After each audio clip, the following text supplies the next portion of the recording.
ስነ ምግባር ከልጆች አንፃር ስንል ልጆች ከቤተሰብ፣ ከትምህርት ቤት፣ ከማህበረሰብና በሌሎች አካባቢዎች ውስጥ ሊኖራቸው የሚገባውን ስርዓት እንዲረዱ ወይም ደግሞ ተግባራዊ እንዲያደርጉ የሚያሳይ ነገር ነው።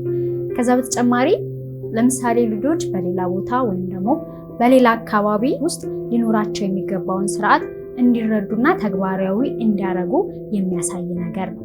ለምሳሌ አክብሮትን ማሳየት ሊሆን ይችላል፣ ትዕዛዛትን መቀበል፣ ከሌሎች ሰዎች ጋር ሰላማዊ የሆነ ነገር መፍጠር ወይም ደግሞ በሰላም መኖር፣ ጎረቤትን መርዳት፣ እውነትን መናገር፣ ማጋራትና የመሳሰሉ ነገሮችን ለልጆች ማስተማር መቻል።